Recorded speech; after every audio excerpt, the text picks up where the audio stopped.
Well, a very good morning to you from BBRC Britain and English, and thank you very much for joining me here this morning. It's quite blustery here in England. It's a bit cloudy, although we are in summer. Well, I'd just like to today say that a bit of an update. I have actually moved. I've moved to a small room from a flat in the last 6-8 weeks. We've all had to move, and I've moved here for the time being. Hopefully I'll find another bedsit or somewhere more practical and suitable in the next 6 months or so, perhaps privately. There's not much under the council here. You know the amount of demands here probably, as I mentioned before, and also there's not many rooms available, but this should be all right for the time being.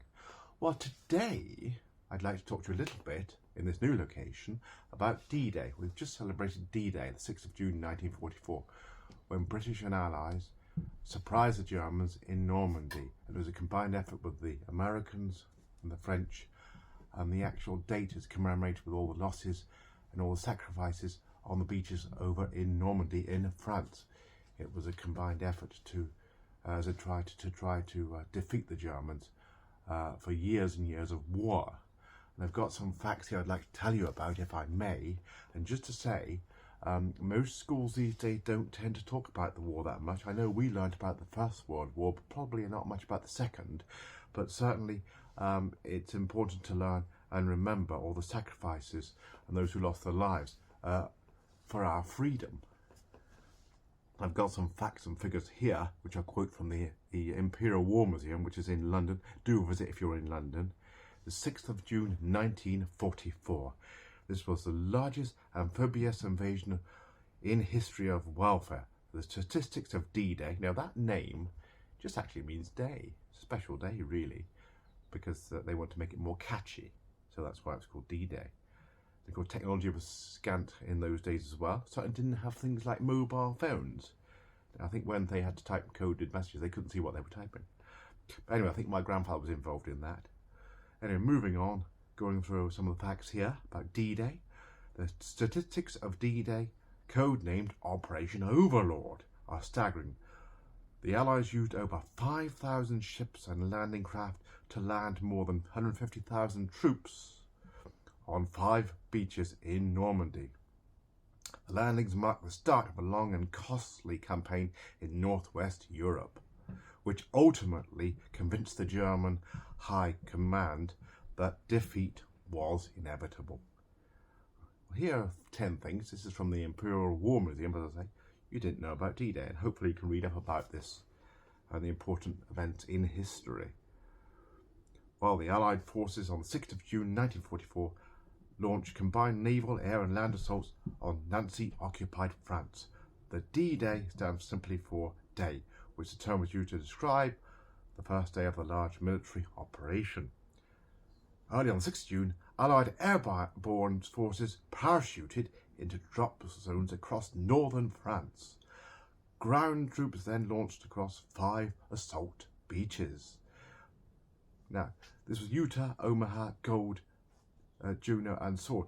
By the end of the day, the Allies had established a foothold along the coast and could begin their advance into France, and the Americans were involved as well, if you see what I mean.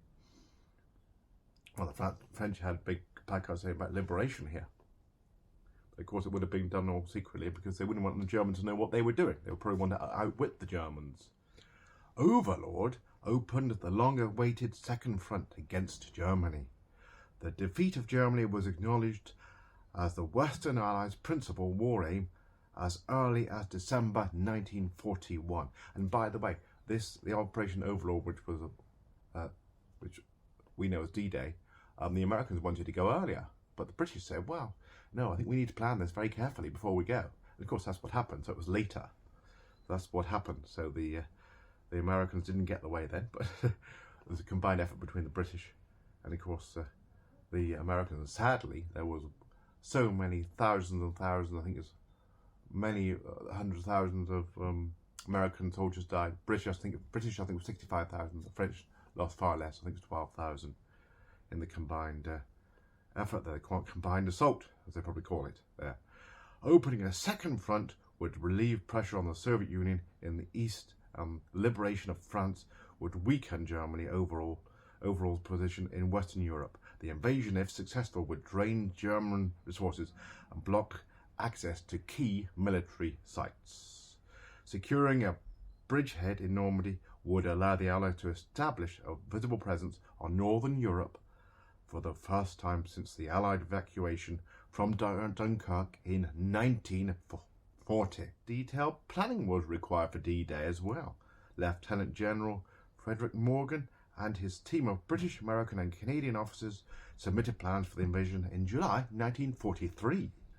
Although limited planning for an invasion of Europe began soon after the evacuation of Dunkirk in 1940, detailed preparation for Operation Overlord did not begin until after the Tehran Conference in late 1943. There's a lot of details here. So if you want to look at all this, it goes on.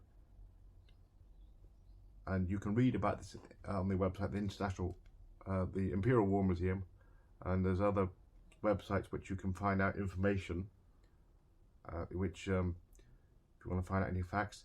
And we do commemorate this, but moving on to today, last week we did commemorate the D-Day landings and all those suffered.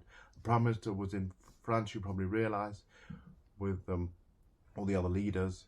And there's a lot of British war graves in France as well, in the areas around northern France, and of course some people graves are unknown. That's another thing. We always commemorate that on Remembrance Sunday here, which is the 11th of November, but we do remember those people. And on the 6th of June, sadly, the 80th anniversary took place, and of course, a lot of those people, sadly, have now died. And I remember the 50th anniversary in 1994. I went to an event where there was marching and commemorations. And that was 1994-95. And we still commemorate, but of course there's less and less around now. We do remember those people lost. I know my grandfathers were in the war as well, and other relatives. And I can give you some more facts here as well about it, but you're very welcome to look up on the websites. Imperial War Museum. Also, you can look up some of the British military websites. There's also other facts and figures, and we have various other resources available, which I will put a few things on screen. But needless to say, it was a very meticulously planned assault, and also it did ultimately work towards the end of the Second World War, after all the carnage and deaths and loss and desecration. Well, thank you very much for joining me here today. I do appreciate your patronage, and do hope you enjoyed this rather solemn session, but it's the first session I've been able to do since I have moved. Hopefully there'll be a few on location sessions and a few other things which you might find interesting. And I do hope you find the other filming interesting, and the other facts and figures and information I've tried to supply. Thanks very much for joining me, and I'll speak to you again soon. Thank you very much. God bless. Have a lovely week.